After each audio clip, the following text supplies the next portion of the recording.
মাত্র 2 ঘন্টার ট্রেন জার্নিতে এমন একটা শহর যেখানে বাংলা আর বিহারের সংস্কৃতি একসঙ্গে মিশে গেছে। চলুন আজ একদিনে ঘুরে আসবো ছোট্ট একটি শহর কাঠিহার থেকে। Welcome back to my channel, আমি রূপা, আর আজকে তোমাদের সঙ্গে শেয়ার করবো একটা ছোট্ট ভিডিও। মাত্র একদিনের ছুটি, আর সেই ছুটিকে একটু অন্যরকম করে তুলতে আমরা সপরিবারে বেরিয়ে পড়লাম মালদা থেকে কাঠিহারের উদ্দেশ্যে। আমাদের যাত্রা শুরু হয় হাওড়া কাঠিহার 13413 এক্সপ্রেসে। স্টেশন থেকে বেরিয়েই চোখে পড়লো এক কাপ চা আর শহরের নিজস্ব ব্যস্ততা, রাস্তাঘাট, মানুষের জীবনযাত্রা এবং বাংলা ও বিহারের সংস্কৃতির সুন্দর মেলবন্ধন। এরপর এই সবুজ প্রকৃতির মাঝে জম্পেশ করে খাওয়া দাওয়া হলো মুড়ি আর ঘুগনি।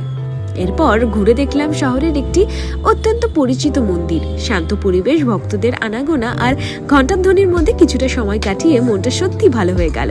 মন্দির দর্শনের পর শহরের কিছু পরিচিত রাস্তা, বাজার এবং আশেপাশের এলাকা ঘুরে দেখলাম। বড় কোনো পর্যটন কেন্দ্র না হলেও নতুন একটি শহরকে কাছ থেকে দেখার অভিজ্ঞতাটাই দারুণ।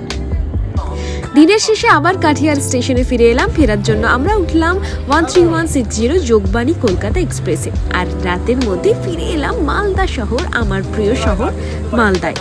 একদিনের এই ছোট শহর প্রমাণ করে দিল সুন্দর কিছু মুহূর্ত উপভোগ করার জন্য সবসময় দূরে যাওয়ার প্রয়োজন হয় না।